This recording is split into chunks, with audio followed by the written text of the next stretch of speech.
В свое время, в пандемию коронавируса, принесло довольно много неожиданных открытий по всему миру. Одно из них – кино и телебизнес.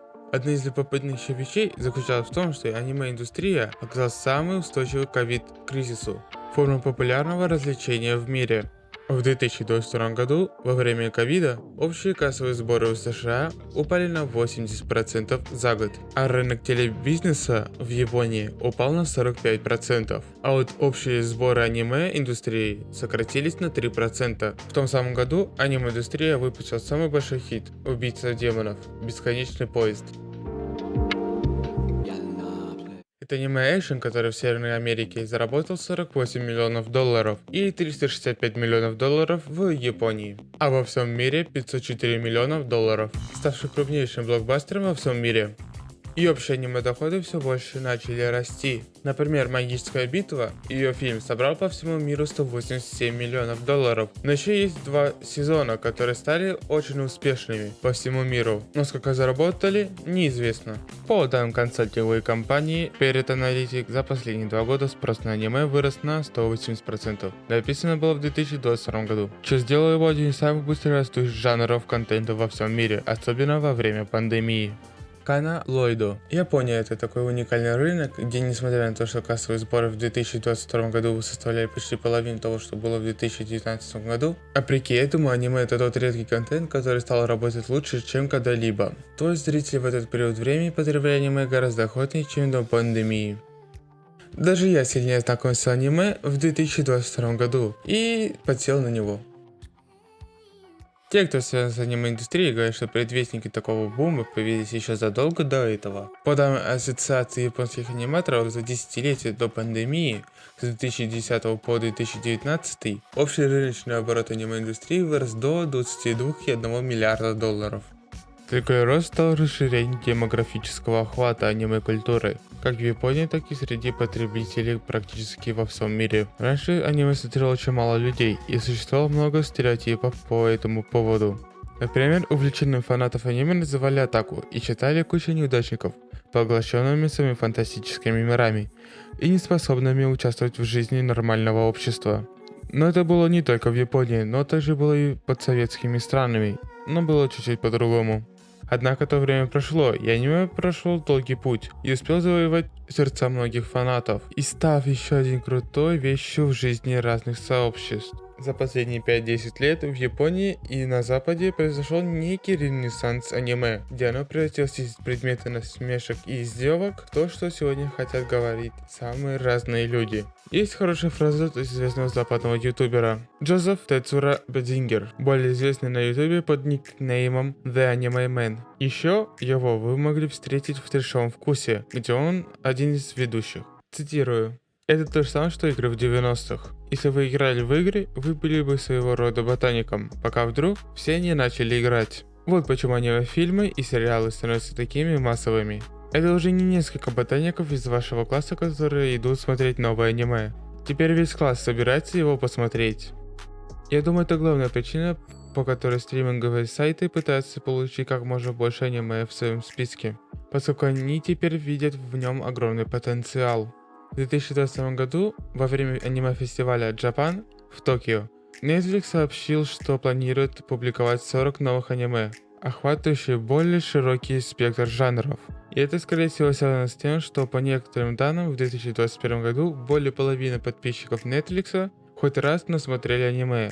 И в других подобных сервисах, как Netflix, та же статистика. Как и следовало ожидать, так же как во многих других областях экономики, сегодня из-за огромного глобального спроса на аниме произошел резкий рост цен на создание и дальнейшую реализацию аниме-контента. Избыток капитала не обязательно хорошо. Из-за относительно небольшого размера индустрии и количества людей, работающих в ней, которые, собственно, и рисуют кадры для аниме, поскольку, несмотря на какой у тебя бюджет, нельзя увеличить количество рабочих рук в 2 или в 3 раза. По общим подсчетам, в Японии работает всего около 5000 художников и создателей аниме. Эта цифра показывает, насколько сильно японское творческое сообщество уже входит за рамки своих собственных возможностей в глобальном масштабе. И по оценкам в США 1000 художников, а в Pixar, в одном из немногих голливудских анимационных гигантов, работает около 1200 сотрудников. В Вернемся в Японию. Многие люди не хотят становиться аниматорами по причине того, что многие аниматоры зачастую бедные и их условия труда ужасны. И нарисованные от руки анимации требуют намного больше опыта, чтобы делать это быстро. Шинго Отачи, режиссер анимации и дизайнер персонажей аниме Sword Art Online, отметил: нехватка талантов является постоянной и серьезной проблемой. Ежегодно только одних анимационных сериалов в Японии производится около 200. Умелых аниматоров на всех не хватает.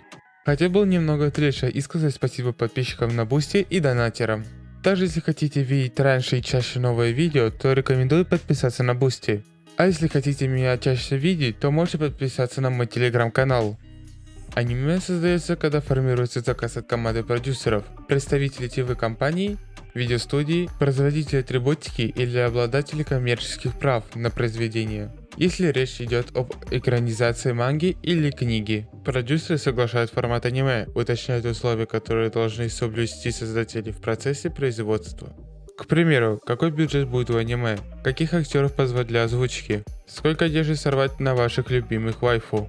Потом, вместе с продюсерами работают планировщики, которые разрабатывают концепт аниме и ход событий определенных серий. Затем уже ищут анимационную студию для подписания долгосрочного контракта или большого проекта. Потом выбирается главный режиссер, который определяет стиль аниме, формирует его дизайн и руководит своими рабочими.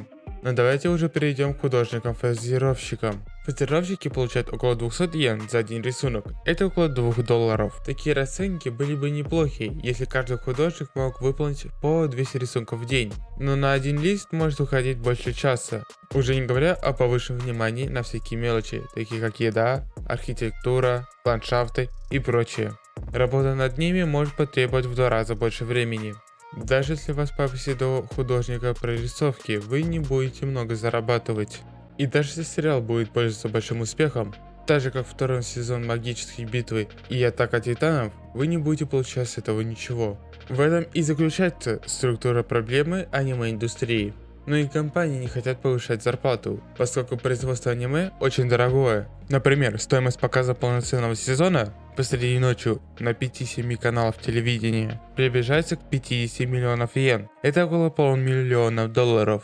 Если у японских студий есть денежные ресурсы, то фасировку автоматизируют программными средствами, но чаще всего предпочитают отдавать на откуп менее развитым азиатским коллегам. Но дешево не значит качественно, и многочисленные ляпы потом приходится исправлять за свой счет, но иногда они все равно проскакивают. Буквально недавно художники второго сезона Магической битвы бунтовали из-за нечеловеческих условий. Или в 2019 году студия Madhouse обвинили в нарушении трудового кодекса. Сотрудник рассказал, как пришлось работать без единого выходного в течение 37 дней, а количество рабочих часов за месяц составило 393. Согласно Ассоциации создателей японской анимации, средний доход аниматоров составляет 3,3 миллионов йен. Порядка 35% получают от 1,5 миллионов до 3 миллионов йен в год. Данным опросу определенным японскими ресурсами по поиску работы Todo, средняя годовая зарплата в Японии составляет 4,5 миллионов йен в год. И эта вся несправедливость появилась из-за одного случая. В далеких 60-х телекомпании не хотели рисковать с анимационными сериалами, и тогда Тезуко значительно снизил стоимость своего сериала, чтобы тот попал в эфир. В наше время важен низкий уровень затрат, ведь весь доход будет разделен ТВ-студиями или правообладателями, производителями фигурок или других товаров. Бюджет рядового аниматора складывается отдельно, совершенно не связано с успехом произведения и доходами. Писатель Джоджо говорит по поводу этого: неважно, как сильно вам нравится аниме, не рекомендуется приезжать в Японию и участвовать в работе над ним, потому что индустрия анимации обычно перегружена работой. Помните, это не работа с 8 до 9. Фактически, вы можете рассчитывать работу в 1-часовую смену. А если появляется какая-то проблема, то пока не решите, никуда не уйдете. Но все же в целом огромный приток капитала действительно принес много положительных изменений. И некоторые художники начали зарабатывать приличные деньги. Аниме-бум в индустрии должен принести захватывающее событие. Для фанатов аниме, помимо более легкого доступа к просмотру своих любимых аниме, Также, по словам инсайдеров, производительные бюджеты премиальных аниме-проектов выросло где-то в 1,5 или в 2 раза. Из постоянно растущим спросом на талантливых художников, лучшие из них получают больше творческой свободы, чем раньше. Поставь лайк и подпишись, если вам понравилось видео. Также все важные ссылки в описании. Еще увидимся. Bye bye.